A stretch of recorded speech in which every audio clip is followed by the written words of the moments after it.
OK. Donc là, c'est comme si dans le processus de notre vie, des fois, à cause de qu'est-ce qu'on vit, qui peut venir nous déranger, nos expériences de vie, l'endroit où est-ce qu'on est né, notre éducation, tout ça, des fois, notre identité puis notre destinée peut être séparée comme ça.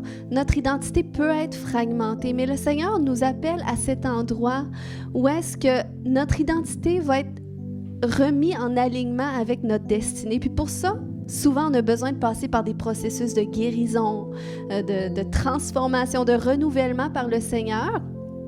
Puis c'est là que le Seigneur, il va être en mesure de nous réaligner avec le plan qu'il a prévu pour nous. Là, tu peux mettre l'autre image. Et là, c'est là que notre identité va redevenir comme au centre, bien centrée dans notre vie. Et là, c'est là qu'on va pouvoir se mettre en alignement avec notre destinée et Dieu qui est à travers tout ça. Puis c'est vraiment dans cette posture-là qu'on peut aussi parvenir au même titre que Jésus qui marchait dans la volonté parfaite de Dieu sur la terre. On sait, quand la Bible nous dit que Jésus ne faisait que qu'est-ce qu'il voyait le Père faire. Donc, il était en alignement parfait avec Dieu, le Père. Et c'est pour ça qu'il parvenait à discerner la volonté parfaite de Dieu dans toutes circonstances. Donc, le Seigneur nous appelle comme ça à cet endroit, puis vous verrez probablement plus que vous parvenez à cet endroit, que vous grandissez dans votre relation avec le Seigneur, mais plus que vous parvenez à discerner la volonté de Dieu pour votre vie. Puis, après ça, on découvre que la volonté de Dieu, on parvient à la discerner aussi dans la mesure qu'on apprend à obéir à sa volonté. Parce que le Seigneur, c'est comme, il nous donne le choix. Il nous présente tout le temps deux chemins devant nous, mais il nous laisse le libre choix de choisir. Est-ce que je vais faire qu'est-ce que Dieu me demande ou je vais faire qu'est-ce que moi, ça me tente, mais qui n'est pas nécessairement la volonté de Dieu. Mais plus qu'on apprend à développer l'obéissance, donc tu peux mettre l'autre image, eh bien, là, qu'est-ce que ça fait? C'est que là, on est dans un alignement parfait avec Dieu parce qu'on apprend à vivre avec lui. On est positionné, on est aligné avec le Seigneur, on apprend, on discerne sa volonté, puis on apprend à lui obéir. Puis qu'est-ce que ça fait? L'autre image, c'est que ça nous donne cette capacité de marcher dans son autorité sur la terre. Parce que c'est ce que le Seigneur veut. Il veut pas que l'homme soit soumis à tous les vents qui se vit dans le monde, à toutes les crises, à toutes les difficultés, puis que tout le temps, on sait, la vie, c'est difficile. On vit des choses à tous les jours.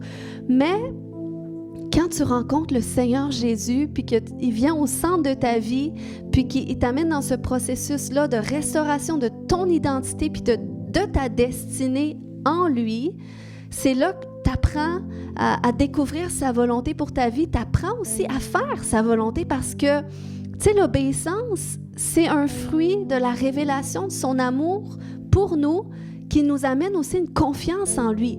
Parce que tu découvres que, wow, Dieu, c'est plus que moi, qu'est-ce qui est bon pour moi. Puis quand je fais qu'est-ce qu'il me demande, finalement, c'est toujours mieux à la fin. Fait que tu apprends à lui obéir, puis ça te donne l'autorité. Ça te donne de pouvoir marcher sur la terre en autorité. Ça te donne de pouvoir amener le royaume de Dieu. Puis c'est quoi marcher dans l'autorité? C'est marcher aussi dans... Parce que la Bible dit que le royaume de Dieu, okay, c'est pas le paradis qu'on parle, mais c'est une dimension qu'on peut vivre sur la terre où est-ce qu'on peut vivre dans la paix de Jésus, on peut vivre dans sa joie, puis on peut vivre aussi la justice qui vient de Dieu. Ça veut dire quand tu vis des choses qui sont injustes, la maladie c'est injuste, mais tu as une espérance de guérison avec Dieu. Après ça, la pauvreté, c'est injuste. Mais la Bible dit que Jésus s'est fait pauvre pour qu'on soit riche. Donc, c'est ça, cette dimension d'autorité, c'est de marcher dans les promesses de Dieu, de marcher d'une façon qui va glorifier Dieu. Puis ça glorifie Dieu quand tu es prospère financièrement. Ça glorifie Dieu quand tu es prospère dans ta santé mentale. Quand tu as une bonne santé mentale, quand tu as une bonne santé physique. Puis combien notre société souffre mentalement avec tout ce qui se passe, avec l'économie, toutes les choses qui sont incertaines. Mais avec Dieu, on a une espérance plus grande. Et ça, on peut le vivre quand on marche en alignement avec lui. Notre identité, notre destinée, dans ce à quoi nous sommes appelés de vivre, et tout ça en alignement avec Dieu. Dieu, il est là, il est au centre. Puis, On apprend à marcher dans sa volonté, puis lui, il nous fait marcher dans son autorité. Puis on l'a vu avec Jésus. Il a été le meilleur exemple du fait que la Bible nous dit que Jésus a obéi en toutes choses à Dieu. C'est Dieu qui l'a envoyé sur la terre, mais Jésus a toujours marché en alignement avec Dieu de son propre gré, même s'il était Dieu aussi sous forme humaine. Mais il avait quand même sa volonté propre qui a fait en sorte qui a amené sa volonté en alignement avec la volonté de Dieu. Il a marché en obéissance, puis la Bible nous dit qu'au bout du compte, Jésus a hérité du nom au-dessus de tout nom, okay, qui peut se nommer. Puis ça fait quoi que Jésus a le nom au-dessus de tout nom? C'est qu'il a dit « En mon nom, tout ce que vous demanderez au Père, je le ferai. Tout ce que vous demanderez en mon nom. » Donc, il y a le nom au-dessus de tout. Ça veut dire que tout ce que tu demandes au nom de Jésus, parce que nous-mêmes, on ne peut pas avoir d'autorité si elle n'est pas déléguée par Dieu à travers Christ. Jésus marchait dans l'autorité déléguée de Dieu. Et nous, on est appelés à marcher dans cette autorité-là. Moi, je me souviens, avant que je rencontre le Seigneur, je vivais comme tout le monde vivait, sans vraiment prendre conscience de Dieu. Mais je vivais des difficultés spirituelles, j'étais tourmentée, je ressentais des esprits chez moi. Puis, je croyais zéro en Jésus. Dieu, en tout cas, c'est un peu moins pire que Jésus. Jésus, ça me disait rien du tout. Mais un jour, quand j'étais rendue à ce point que je voulais comprendre pourquoi je ressentais les esprits chez moi, j'ai rencontré quelqu'un qui me dit « Fais ces prières-là, les esprits vont partir. » Puis c'était des prières faites dans le nom de Jésus. Donc, dans le nom de Jésus, je commandais, je me repentais pour les péchés de nos familles. Je me disais « J'ai aucun péché, je suis une bonne personne. » Mais bon, je faisais ces prières quand même. Après ça, dans le nom de Jésus, je commandais aux esprits de partir. Je n'étais pas croyante, mais je pouvais quand même utiliser le nom de Jésus. Et j'ai vu que le nom de Jésus est connu dans le monde spirituel, OK? Puis que ces esprits-là, ils devaient partir, même si moi, je n'étais pas croyante. Eh bien, à cause des prières au nom de Jésus, les esprits étaient soumis. Les esprits, ce n'est pas la sauge qui vont les déranger. Ce n'est pas tous les rituels que le monde offre, l'encens. Ils ne sont pas dérangés par ça, au contraire, ils aiment ça. Mais quand tu arrives au nom de Jésus, hein, y a-t-il quelqu'un qui a déjà fait une paralysie du sommeil? Hein, que tu te réveilles, puis là, tu es paralysé. Il y a des gens à qui c'est déjà arrivé. Bon, peut-être personne n'ose lever la main, mais c'est pas grave. OK. Mais tu sais, quand ça t'arrive, ça peut arriver une attaque spirituelle, puis c'est réel, c'est des esprits. Mais au nom de Jésus, on peut leur commander, au nom de Jésus, tu me lâches maintenant. Puis ils doivent obéir, parce que Jésus a hérité du nom au-dessus de tout nom. Amen, parce que Dieu lui a donné cette autorité. Et pourquoi qu'il a hérité de cette autorité? Parce qu'il a marché dans une obéissance parfaite à Dieu. Donc, il a montré à l'homme un modèle, comment est-ce que nous, on devrait vivre en relation avec Dieu sur la terre. Marcher dans cet endroit d'obéissance. Puis c'est pas, obéir à Dieu, ça veut pas dire que je deviens moine demain matin, puis je m'en vais, je sais pas, en Inde, puis je parle plus à personne, je fais le vœu de silence. C'est pas ça, obéir à Dieu. S'il y en a qui ont reçu cet appel-là, gloire à Dieu. Mais on s'entend ici dans notre société, bon, c'est peut-être un faible pourcentage qui reçoivent cet appel-là, mais Dieu nous appelle à vivre quand même dans la société, à être normal quand même, à avoir des familles et tout ça. Mais c'est possible de vivre la vie comme la société le vit, mais de vivre en obéissance à Dieu. Et je peux vous dire que ça a été les plus belles décisions que j'ai faites. Amen. Sinon, je ne serais pas ici. Mais gloire à Dieu. Quand tu comprends ça, que la volonté de Dieu, elle est toujours mieux que la tienne. Puis il veut te la faire connaître. Mais plus que tu es déformé dans ton identité, tout ça à cause que tu as des blessures, ben c'est difficile de savoir où te positionner, de savoir mais qu'est-ce que Dieu veut. Puis des fois, on peut vivre de la confusion. Mais c'est pour ça que j'ai amené les enseignements des dernières semaines. Tu peux retourner écouter si ça peut t'aider. Amen. Donc, je vais rentrer dans ce que j'étais supposée dire. Alors, quand on parle du principe d'obéissance, ça s'applique à prime abord à l'obéissance à l'autorité suprême de Dieu. OK? on sait que Dieu, c'est le créateur de toutes choses et qui détient l'autorité suprême sur la création. OK? Puis, à travers son autorité, Dieu a constitué un système d'ordre dans le ciel. OK? Ça fait partie, c'est comme le gouvernement du monde. Il y a une certaine ordre, il y a des lois, il y a des règles. Et c'est la même chose avec le gouvernement de Dieu. Puis on sait qu'il y en a un qui s'est rebellé contre l'ordre de Dieu au ciel, puis qui a entraîné un tiers des anges avec lui. Et ça, c'est le diable.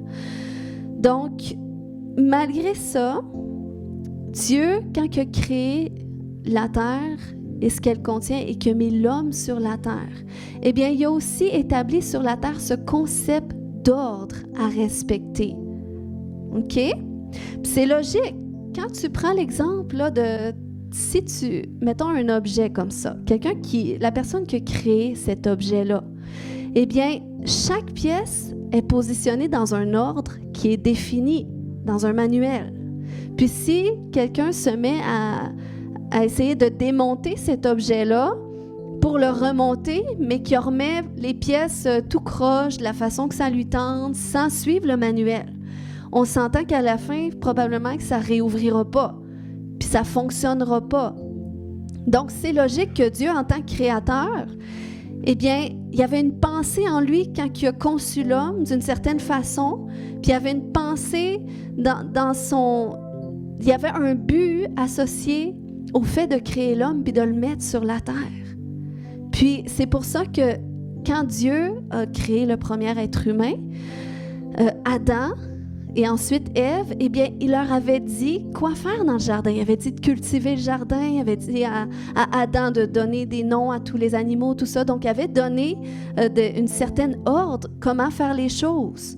Puis après ça, il avait dit ensuite, allez, multipliez-vous, remplissez la terre. Puis son désir à Dieu, c'était que la terre soit une reproduction du ciel, puis que ça suive l'ordre qui est au ciel aussi, que l'homme, c'est pour ça que l'homme, imaginez s'il n'y aurait pas d'ordre et les animaux seraient égaux aux êtres humains. Quelle sorte de société on aurait? La guerre entre les singes et les humains, ça existerait. Okay? Mais là, c'est pas possible parce que Dieu a placé l'homme en autorité sur l'homme. Donc, Dieu a tout fait avec un système d'ordre. Donc, mais là, on sait qu'il s'est passé, un problème, c'est qu'au ciel, le diable, eh bien là, il a péché contre Dieu parce qu'il a cherché à vouloir être à la place de Dieu. Il a cherché à vouloir compromettre l'ordre de Dieu pour dire, eh bien, moi, je serai comme Dieu à cause de ma beauté, à cause que je suis ceci, cela. Donc, on lit ça dans les Écritures. Et là, à cause de sa rébellion, ça l'a amené l'univers à faire face à deux grands principes, qui est premièrement le principe de l'autorité de Dieu, la façon que Dieu a établi les choses, et le principe de la rébellion du diable. OK? Parce que, OK, quand le diable est tombé, OK, on voit dans Ésaïe 14, 12 à 15, c'est une métaphore qui parle du diable. Ça dit: « Te voilà tombé du ciel, astre brillant, fils de l'aurore. Tu es abattu à terre, toi le vainqueur des nations. Tu disais en ton cœur, je monterai au ciel, j'élèverai mon trône au-dessus des étoiles de Dieu. Je m'assirai sur la montagne de l'assemblée à l'extrémité du septentrion. Je monterai sur le sommet des nues, je serai semblable au Très-Haut. » Donc, vous voyez, c'est l'orgueil qui était dans son cœur. Mais tu as été précipité dans le séjour des morts, dans les profondeurs de la fosse. Donc, le diable a cherché à s'élever comme Dieu, ce qui a fait en sorte que son orgueil a amené sa chute. Okay? Comme la Bible dit, que l'arrogance précède la ruine, l'orgueil précède la chute. Donc, le diable a été envoyé sur la terre comme ça. Il a été départi de sa position au ciel parce que c'était un ange de Dieu au départ, créé par Dieu. Mais là, à un moment donné, Dieu est venu le temps où est-ce que Dieu voulait créer l'homme. Donc, il l'a mis sur la terre aussi. Puis, là, la Bible nous dit qu'un beau jour, alors que Adam et Ève, ils jardinaient, ils faisaient ce qu'il y avait à faire dans le jardin, eh bien là, le diable est venu sous une forme de serpent. Et là, il est venu commencer à remettre en question l'ordre de Dieu. OK? Vous êtes avec moi? Puis là, il y a un principe de sa rébellion. Parce que le diable, qu'est-ce qu'il veut? Il est frustré contre le fait que nous, on veut donner toute la gloire à Dieu, qu'on veut marcher selon l'ordre de Dieu. C'est pour ça qu'il essaie justement de nous empêcher de marcher en alignement avec Dieu. Il y a tellement de croyants qui sont malheureux. C'est comme, il y en a beaucoup qui acceptent Jésus dans leur vie parce qu'ils viennent à ce point où est-ce qu'ils réalisent que Dieu peut leur amener quelque chose de plus dans leur vie. Mais il y en a beaucoup qui en restent là, puis qui vivent quand même avec leurs tourments, avec leurs difficultés, parce qu'ils n'ont pas cette connaissance-là, qui peuvent vraiment être guéris, être restaurés, être transformés, puis marcher pleinement en alignement avec Dieu. Puis c'est le diable qui vient pour compromettre ça. Donc c'est pour ça que je veux parler ce matin vraiment de ce principe-là d'obéissance et de rébellion, parce que nous, dans notre nature humaine, okay, à cause de la chute de l'homme, on sait que la nature du péché s'est transférée sur tout homme après Adam. Puis on est des descendants d'Adam, donc c'est pour ça que tu n'enseignes pas un enfant à pécher. Tu n'enseignes pas un enfant à désobéir même. Je prie Dieu, Seigneur, montre-moi comment enseigner l'obéissance à mes enfants. OK? Parce que c'est dans leur nature. Donc, c'est pour ça que là, le diable, la façon qu'il s'en est pris pour la chute de l'homme, c'est qu'à un moment donné, il est arrivé dans le jardin.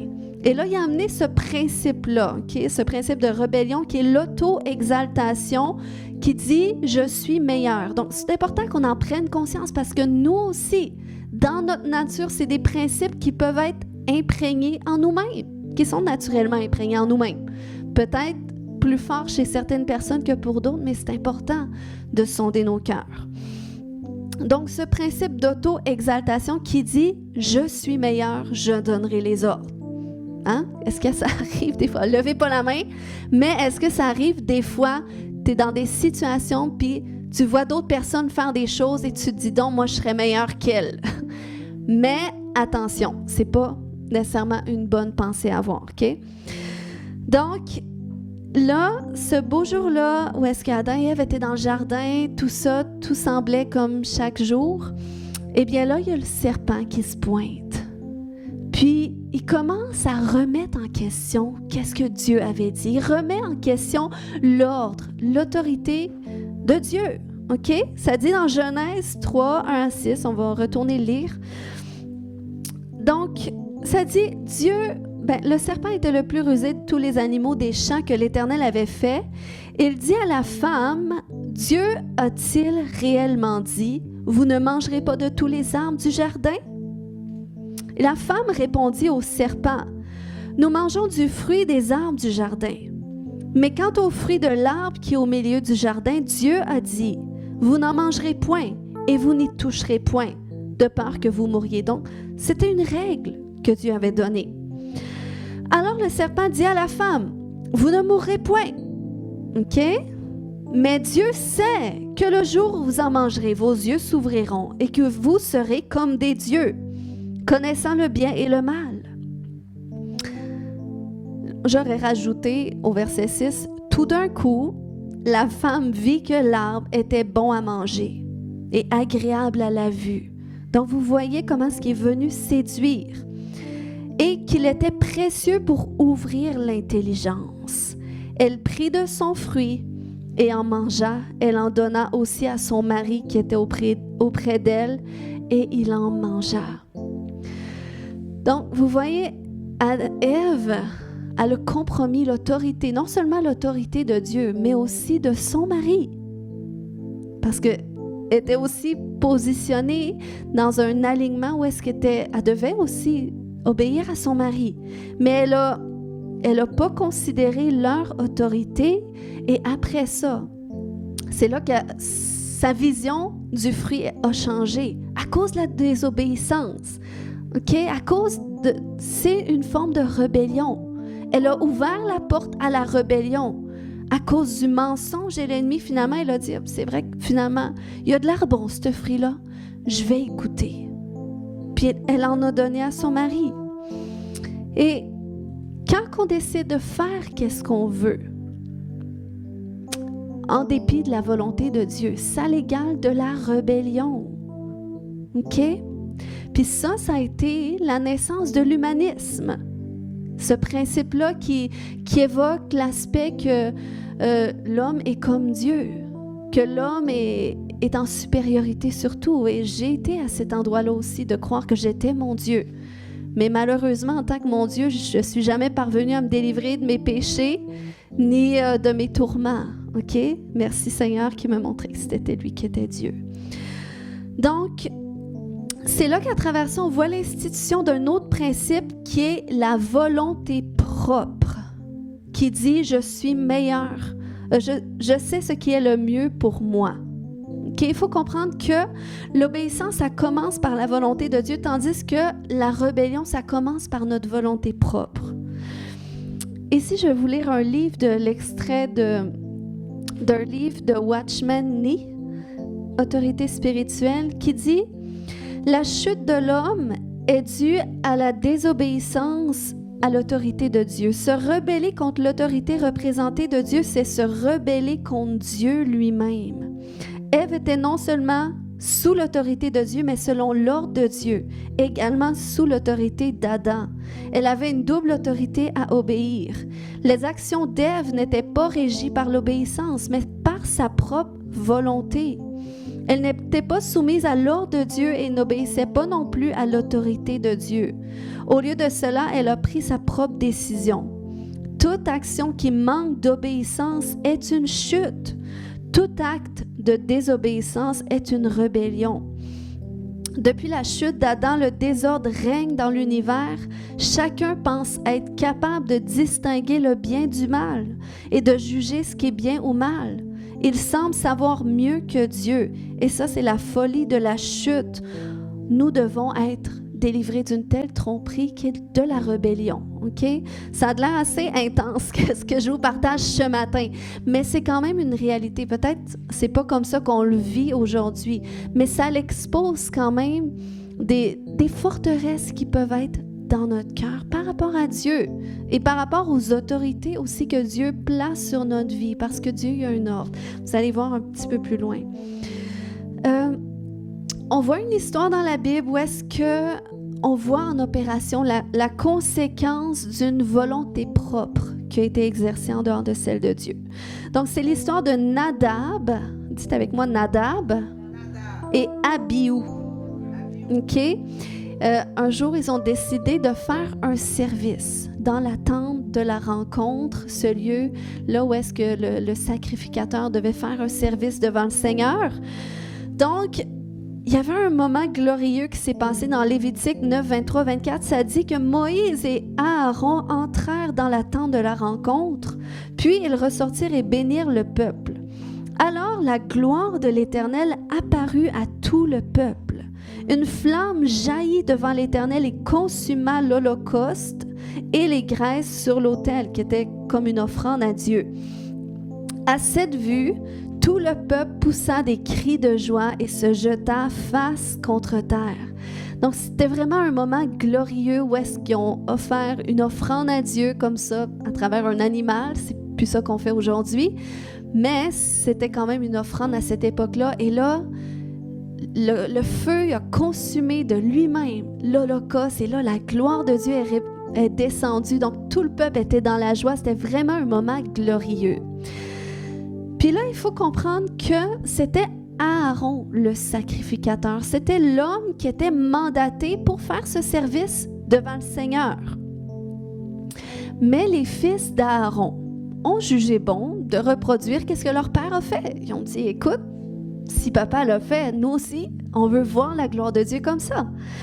Donc là, on lit dans Lévitique 10, 1 et 2 que les fils d'Aaron, Nadab et Abihu, prirent chacun leur encensoir, qui était comme un pot avec de l'encens, et ils y mirent du feu et placèrent de l'encens dessus et présentèrent devant l'Éternel un feu étranger, ce qui ne leur avait pas été commandé. Et le feu sortit de devant l'Éternel et les dévora, et ils moururent devant l'Éternel. OK, c'est assez tragique, mais ça nous montre un exemple que le fait qu'ils ont pris cette initiative-là, en dehors d'Aaron, qui était celui qui était délégué par Dieu pour faire le service, eh bien, c'était contre l'ordre de Dieu qu'ils ont agi, Nadab et Abihu. Donc, c'est pour ça que qu'est-ce qu'ils ont présenté, vu que ce n'était pas ordonné par Dieu, puis c'était fait en dehors de l'ordre établi par Dieu, eh bien, ça a été vu devant Dieu comme un feu étranger. Donc, c'est pour ça que ce feu-là, il est venu, puis il les a consumés aussi. Parce que Dieu est sérieux dans la façon qu'il ordonne les choses. Puis, dites-vous qu'aux yeux des autres, de voir les fils comme ça qui arrivent avec leur encensoir prêts à mettre le feu, tout ça, ça semblait la même chose qu'Aaron faisait. Donc, ça semblait bien. Mais c'était fait en dehors de l'ordre de Dieu. Donc, peut-être qu'aujourd'hui, les choses ne se passeraient pas comme ça, ou est-ce qu'il n'y aurait pas quelqu'un qui serait consumé sur place. Mais spirituellement, ça a un impact.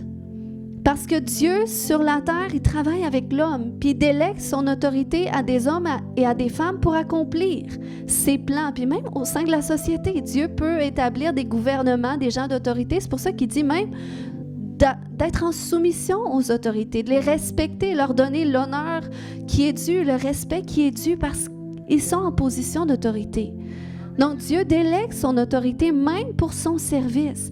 Mais si on ne respecte pas l'ordre que Dieu établit, eh bien, non seulement on peut pécher envers les personnes, mais le pire, c'est que c'est envers Dieu qu'on pêche.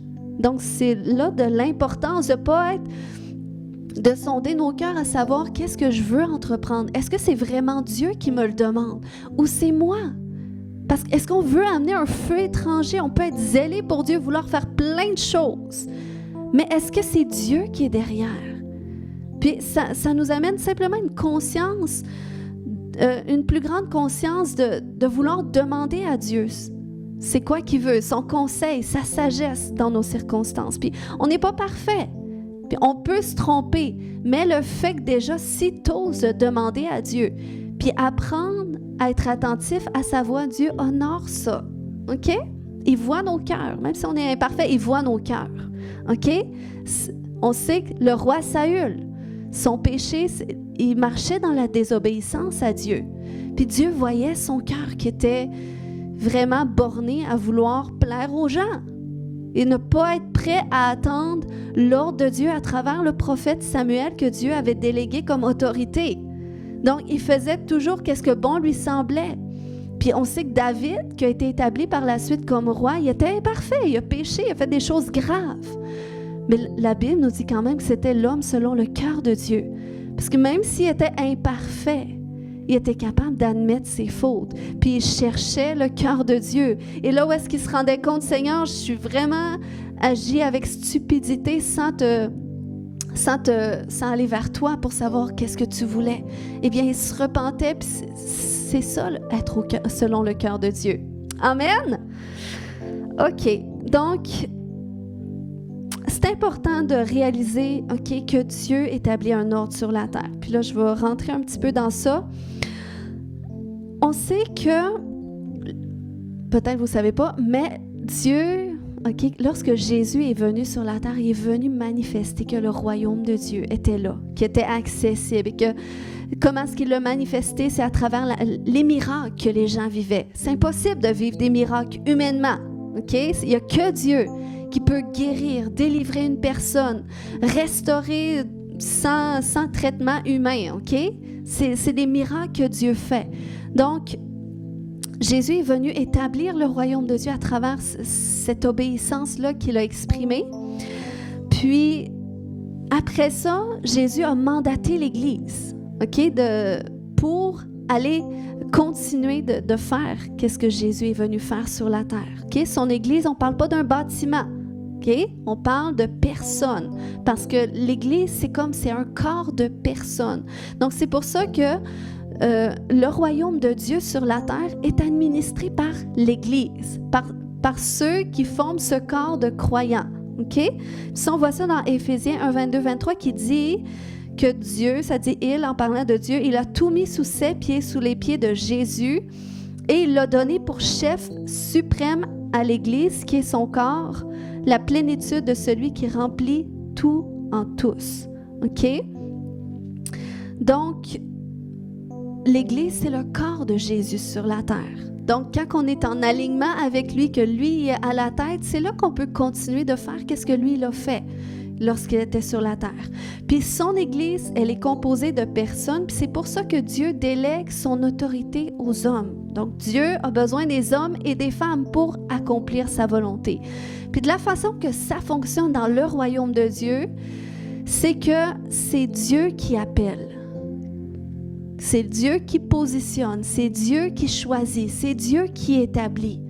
Dieu fait les choses à sa façon sur la terre, par rapport à son royaume. Donc, c'est pas qui veut être appelé qui est appelé, mais c'est vraiment celui qui veut être choisi pour un service quelconque. C'est Dieu qui le choisit, puis c'est Dieu qui le positionne en son temps. Tout simplement parce que l'homme, il n'est pas là, il n'est pas appelé à bâtir son royaume, mais il est appelé à bâtir le royaume de Dieu. OK? Amen. Puis, honnêtement, c'est un principe que je respecte au sein de notre réseau d'églises de centre à laquelle on est connecté, parce que c'est pas genre, t'arrives pas à l'église de centre puis tu veux être pasteur, apôtre, prophète, enseignant, évangéliste qui vont te mettre dans cette position-là. Parce qu'ils reconnaissent que c'est Dieu qui choisit, c'est Dieu qui appelle, puis c'est Dieu qui positionne. Donc, ils vont attendre déjà, parce que quand c'est Dieu qui fait ça, ça te met dans une position que tu n'as pas besoin de le prouver. Tu es appelé. C'est Dieu lui-même qui va le démontrer. Par tes fruits que tu as portés, autant les fruits de tes dons que les fruits de ton caractère, qui sont importants. Tu ne veux pas mettre des gens qui sont instables émotionnellement, qui ont plein de blessures dans des positions d'autorité. Donc ça fait partie du caractère. Puis, ce qui a fait en sorte que quand on a commencé l'Église ici en 2012, en 2013, j'étais jeune chrétienne, tout ça. Ça a été très long avant qu'on m'attitre pasteur de l'Église. Pourquoi? Parce que c'était correct, c'était pas le temps de Dieu. Donc, j'ai été responsable du campus pendant 6 ans. 5 ans, sans avoir de reconnaissance ministérielle. Puis c'est correct. Parce que quand tu réalises que t'es pas... Le but de servir Dieu, c'est pas avoir un titre quelconque, mais c'est de faire ce qu'il nous demande de faire. Puis ça a pris le temps qu'eux vraiment reconnaissent l'appel. De dire, OK, on sent vraiment que Dieu t'appelle à être pasteur. Donc oui, moi je le savais dans mon cœur à travers les années. Je savais que c'était mon appel, mais j'ai pas eu besoin de me promouvoir. Parce que ces fruits-là, je les ai portés par la grâce de Dieu. OK? Donc, ça, c'est important. Puis c'est vraiment un exemple de comment est-ce que Dieu fonctionne à travers son royaume. C'est que les choses sont ordonnées. Donc, c'est pour ça que c'est même important, tu sais, quand tu deviens chrétien, de joindre une église où est-ce qu'il va y avoir un pasteur qui va être en place. Parce qu'il y a beaucoup de gens que, justement, à cause de leur mauvaise expérience avec les autorités, ils préfèrent ne pas joindre d'église, tout ça. Mais je vous dis, il y a vraiment quelque chose de plus qu'on reçoit lorsqu'on se positionne sous quelqu'un qui a reçu l'autorité déléguée par Dieu pour une mission. OK? Parce que c'est ça. Quand Dieu établit une église, parce qu'il appelle un homme ou une femme avec une mission pour les gens sur le territoire. Donc, c'est pour ça que tu ne dois pas non plus essayer de trouver une église parce que le pasteur a de l'air plus gentil que ton ancien pasteur. Parce que probablement que tu ne resteras pas là. OK? Parce que tu vas te rendre compte, finalement, le pasteur n'est pas plus gentil. Il ne m'a pas souri, il ne m'a pas salué quand j'aurais aimé qu'il le fasse. Donc, je vais aller voir s'il y a un pasteur plus gentil ailleurs. OK? Il n'y a pas d'homme de parfait. Mais quand tu comprends qu'au-delà de cet aspect naturel, il y a un aspect spirituel où est-ce que ton désir, c'est d'aller dans un endroit où est-ce que tu sais que Dieu marche avec la personne, que la personne marche avec Dieu en alignement avec le mandat que Dieu lui a donné. Comment tu sais que la personne a un mandat de Dieu? C'est que la personne déjà elle a une vision. Puis elle cherche à accomplir qu'est-ce que Dieu veut en relation avec ça. c'est ça que tu veux ici, ça s'aligne avec ta vision aussi, mais là, tu as tout à gagner de te mettre sous cette autorité-là. Parce que l'autorité de Dieu sur la terre fonctionne de façon déléguée. De façon déléguée par Dieu, Dieu la délègue aux hommes, à des dirigeants. Mais après ça, ceux qui sont sous les dirigeants peuvent bénéficier de cette autorité-là que Dieu délègue. OK? C'est comme ça que Dieu a fait les choses, qui a fait en sorte que lorsque Jésus est venu sur la terre, il marchait dans l'autorité déléguée de Dieu. Et comment est-ce qu'on a vu qu'il marchait dans l'autorité, par exemple, quand il a commencé à enseigner? La Bible nous dit qu'il enseignait avec autorité, et ça, c'était pas commun aux gens dans les églises de cette époque, qui lisaient la Torah, puis c'était très, bon, je sais pas trop comment c'était, mais ce que je sais, c'est que c'était pas avec l'autorité qui vient de l'Esprit de Dieu, qui fait en sorte que lorsque Jésus a commencé à enseigner, à cause de la présence de Dieu qui était sur lui, bien, il y a des démons qui ont commencé à se manifester à cause de l'onction. On appelle ça l'onction, la présence de Dieu. Donc, cette autorité-là a fait en sorte que, wow, l'autre royaume qui était en place, le royaume des ténèbres, était inconfortable tout d'un coup. Et là, il s'est manifesté. Donc, c'est là que Jésus a délivré la personne. Et les gens étaient stupéfaits. Ils disaient, wow, quel est cet homme qui a même l'autorité sur les esprits qui lui sont soumis? OK? Donc, ça, c'est l'autorité avec laquelle Jésus opérait. Ensuite, Jésus n'a pas gardé son autorité pour lui, mais il l'a donné aux 12. La Bible nous dit qu'il leur a donné le pouvoir et l'autorité ensuite sur tous les esprits impurs, avec le pouvoir de guérir les maladies. Et il a dit, vous allez prêcher que le royaume de Dieu est ici maintenant. Il est là. Puis comment est-ce que les gens vont le savoir? Par les guérisons, par les délivrances. Donc, les apôtres marchaient dans l'autorité déléguée de Jésus parce qu'ils étaient en alignement avec lui. Ensuite, il en a fait venir 70 disciples qu'eux, ils étaient assoiffés. Ils disaient, écoute, on a reçu, nous autres aussi, on veut faire la même chose. Jésus a dit, OK, c'est bon, alors je vous donne le même pouvoir que moi. Allez. Donc là, ils marchaient dans l'autorité, en alignement. Donc, vous voyez, ça, c'est l'ordre de Dieu. Comment est-ce que Dieu ordonne les choses? Puis quand on se met en alignement avec ça, bien, c'est là qu'on peut marcher dans une plus grande autorité. Donc, c'est pour ça que vous, quand vous êtes à l'église, c'est de réaliser que je ne veux pas juste aller à l'église pour réchauffer un banc, mais moi, je veux aller à l'église pour aller chercher qu'est-ce que Dieu a pour moi, chercher l'onction qu'il y a pour moi, chercher la guérison qu'il y a pour moi, chercher la restauration. Moi, je veux me réaligner avec ma destinée, mon identité avec le Seigneur, puis aussi, je veux marcher en alignement avec la même autorité que Dieu a fait grâce sur le dirigeant qu'il a mis. Okay? Parce que dans la Nouvelle Alliance, c'est ça. On est appelé, la Bible nous dit, okay, c'est dans 1 Pierre 2, 9, 10, que nous sommes tous un peuple élu, okay? Des rois prêtres. Okay? Aaron, c'était un prêtre, il faisait le service devant Dieu. Il était comme l'intermédiaire entre Dieu et le peuple. Donc, par les sacrifices que les gens offraient pour se repentir de leurs péchés, eh bien là, selon leurs sacrifices, à cause que Aaron faisait le service pour eux, il était comme l'intermédiaire, eh bien les gens pouvaient être pardonnés. Mais nous, à cause du sacrifice de Jésus, une fois pour toutes, eh bien nous, c'est Jésus. C'est notre intermédiaire entre Dieu et nous. OK? Donc, c'est pour ça qu'on a accès à Dieu à cause de Jésus. Puis, Dieu, il dit, en plus d'avoir cet accès, ben, je fais de vous aussi des rois de mon royaume, des gens qui sont là pour représenter mon royaume et faire aussi gouverner mon royaume, faire régner mon royaume, répandre mon royaume, puis inviter d'autres aussi à faire la même chose. OK? Veut qu'on marche dans cette autorité-là, qu'on la délègue autour de nous, puis que c'est ça la différence. Est-ce que vous saisissez qu'est-ce que j'essaie de dire ce matin? Amen. Donc, on doit réaliser, puis je vais arrêter là ce matin parce que je sens que c'est suffisant, mais on doit réaliser cette puissance-là, que c'est pas Dieu veut pas qu'on lui obéisse, qu'on devienne des esclaves puis de vie super bizarre retirés de la société. Dieu veut qu'on réalise que si on se met en alignement avec l'ordre qui est établi, qu'on comprend les principes, comment ça fonctionne, comment que lui fonctionne dans le ciel, puis qu'on est capable de le matérialiser sur la terre, de réaliser, OK, sur la terre, à travers son royaume, le Seigneur, il y a un ordre aussi.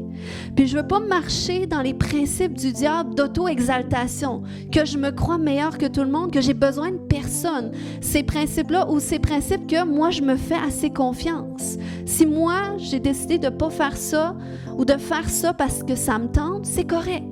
Mais non, il faut aller plus loin que ça, de réaliser qu'on a besoin de se confier en Dieu. On a besoin de chercher le conseil de Dieu. Puis il veut nous diriger. Il veut nous conduire. Je me souviens dans mes premiers temps avec le Seigneur, de la façon qu'il se révélait beaucoup à moi, c'était en rêve. Puis j'écrivais tous mes rêves. Puis ça m'a aidé à apprendre à vivre en me laissant conduire par Dieu. Parce que c'est pas facile. Tu pries un Dieu qui est invisible, puis sa voix est tellement douce, tu l'entends à travers tes pensées. OK? Puis ça, tu le découvres plus que tu développes une relation avec lui parce que tu réalises que t'as peu. Cette pensée-là vient pas de moi, jamais j'aurais pensé à ça. Mais ça fait donc du sens, puis ça me fait du bien. Merci, mon Dieu, de mettre ça dans ma pensée. Merci de me parler. Donc, le Seigneur, il veut nous conduire comme ça. Amen. Puis, ce matin, ce que je veux vous retirer, c'est de réaliser aussi que oui, à travers son royaume, Dieu établit un ordre, mais il établit des dirigeants. Puis quand on veut se placer aussi sous les autorités que Dieu établit, eh bien, on bénéficie de la grâce qui vient avec. OK? Comme je vais juste rentrer, mais pas trop loin. On se souvient de Moïse, OK? Quand Dieu a appelé Moïse, c'était pas Moïse qui s'était appelé. Moïse, il était, je pense, ça faisait 40 ans il avait fait sa vie, tout ça, il s'était éloigné de l'Égypte. Puis, tu sais, il n'a pas cherché à être dans la position qu'il était. Mais Dieu, un jour, il l'a appelé. Il a dit, voici, je t'appelle à faire ceci, cela. Puis il a essayé de trouver des raisons, je parle pas bien, je peux pas. Mais Dieu l'a équipé. Dieu lui a montré que si c'est lui qui l'appelle, c'est lui aussi qui l'équipe, qui l'envoie. Puis un jour, on voit plusieurs histoires, OK, dans l'Ancien Testament à travers l'Exode, quand Moïse a sorti le peuple de l'Égypte par la main de Dieu, eh bien, à un moment donné, il y a des gens qui ont commencé à critiquer Moïse. OK? Parce qu'entre autres, un épisode, c'était Myriam et Aaron, qui étaient frères et sœurs de Moïse. Puis ils ont commencé à critiquer à cause de sa femme. Là, ils ont dit, as-tu vu la femme qu'il y a? Puis écoute, en plus, nous autres aussi, on entend de Dieu. Nous autres aussi, on est capable de faire qu'est-ce qu'il fait. Donc, ils ont commencé à remettre en question la place de Moïse en disant que nous aussi, on pourrait être à sa place. C'est qui Moïse? Finalement, c'est notre frère. Puis la Bible nous dit que Dieu les a entendus et Dieu les a convoqués. Il leur a dit, écoute, puis ça, on voit ça dans Nombre 1-10, non, plutôt 12, versets 1 à 10, entre autres. C'est là que Dieu il a commencé, OK, à leur dire que quand Dieu, oui, il appelle un prophète, quand il se révèle à un prophète, il va lui parler par des songes, tout ça, de diverses façons.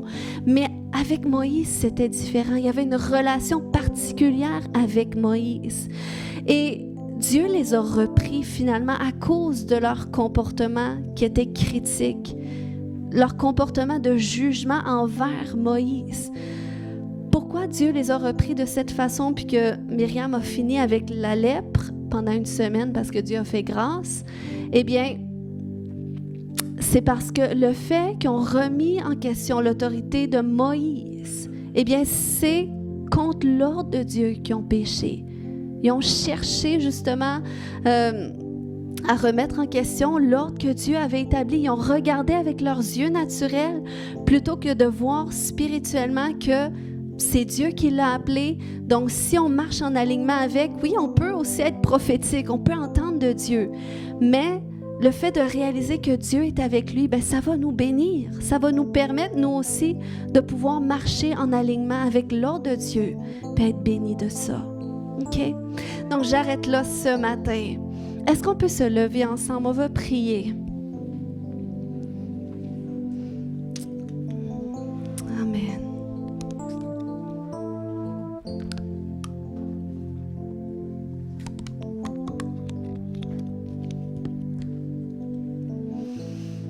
Seigneur, je te remercie pour ta parole, Seigneur Dieu.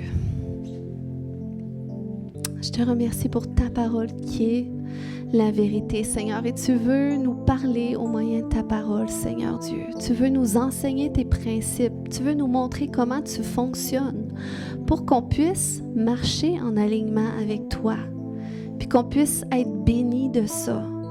Puis que nos familles en soient bénies, nos enfants, nos petits-enfants, Seigneur, parce que tu nous appelles à cet endroit de multiplication, à cet endroit, Seigneur, où est-ce qu'on laisse un héritage qui est plus grand qu'un héritage seulement humain, Seigneur Dieu, qui est seulement, Seigneur, naturel, Seigneur Dieu. Tu veux qu'on laisse un héritage spirituel, un héritage qui va perpétuer, Seigneur Dieu. Donc, Père, je prie pour chaque personne actuellement dans ce lieu, Seigneur Dieu. Je prie, Père, que tu nous alignes pleinement avec qu'est-ce que tu veux qu'on saisisse à travers ce message. Par rapport, Seigneur Dieu, au fait que tu nous appelles vraiment à marcher dans un alignement avec toi. À cet endroit où est-ce qu'on découvre ta volonté, puis on choisit d'obéir à ta volonté. On choisit de faire qu'est-ce qui te plaît, Seigneur Dieu. Donc, merci, Père, que tu nous montres, Seigneur, comment est-ce que c'est un principe tellement important, Seigneur Dieu, pour toi puis pour nous aussi, mais en même temps, tu nous donnes la liberté de choix. Mais Seigneur, je prie qu'on vienne à cet endroit, qu'on réalise que notre liberté est vraiment en choisissant de t'obéir. Parce que toi, tu es la liberté, tu es la guérison, tu es la restauration. Donc, Seigneur, c'est avec toi qu'on veut marcher, selon ta volonté. Et Seigneur, permets-nous de voir aussi comment tu fonctionnes ici-bas, les gens que tu places autour de nous, que tu as appelé, Seigneur, à faire une différence dans notre vie, à mettre en position d'autorité, Seigneur Dieu. Que ce soit de façon spirituelle dans l'Église ou même dans nos foyers. Toi-même, tu dis, Seigneur Dieu, que la femme, Seigneur Dieu, doit être dans cette posture, Seigneur, d'obéissance à son mari, d'honneur, Seigneur, de respect, Père, pour sa position, parce que tu l'as mis en position d'autorité sur la femme. Tu as mis toutes sortes d'autorités dans notre vie, Seigneur, puis même parfois, c'est difficile d'être à cet endroit de soumission, de faire qu'est-ce qu'on nous demande. Mais, Seigneur, qu'on puisse réaliser que c'est en soumission à toi qu'on le fait. Lorsqu'on fait envers les autres, Seigneur, c'est pas une soumission dégradante d'esclavage, mais c'est vraiment pour nous mettre à cet endroit où est-ce qu'on peut être béni de ça, où est-ce qu'il y a une bénédiction qu'on peut recevoir de ça, dans le nom de Jésus. Et Seigneur, je veux libérer une bénédiction particulière sur tous ces gens qui sont à l'Église aujourd'hui, du fait, Seigneur, qu'ils sont ici dans ta maison. Du fait, Seigneur, pour certains, Seigneur, ils ont décidé que ça allait être leur maison, Seigneur. Ils ont décidé que je serais leur pasteur, Seigneur. Mais je veux déverser une bénédiction spéciale, pastorale sur chaque personne aujourd'hui. Du fait qu'ils sont dans ta maison, Seigneur Dieu. Cette bénédiction de protection spirituelle. Cette bénédiction, Seigneur Dieu, de ta grâce qui se déverse, Seigneur Dieu. De ta grâce qui se déverse avec la plénitude de ton esprit, Père. La douceur de ta présence qui vient, Seigneur Dieu, sur chaque personne, comme c'est la réalité de ma vie, Seigneur Dieu. Merci, Père, que tu bénis chaque personne au-delà de tout ce qu'ils vivent présentement, que tu leur montres à tous et à chacun que tu es leur Dieu, que tu te soucies d'eux, que tu les conduis. Puis, Père, je viens activer cette capacité d'entendre ta voix, cette capacité de discerner ta volonté, discerner qu'est-ce que tu veux qu'ils fassent devant chaque circonstance. Je libère ta sagesse ce matin. Alléluia. Il y a des gens qui ont prié à Dieu, donne-moi ta sagesse. Eh bien, c'est une confirmation ce matin que le Seigneur te dit, j'active maintenant ma sagesse en toi. Et tu vas savoir quoi faire. Tu vas savoir quelle direction prendre. Au nom de Jésus. Amen.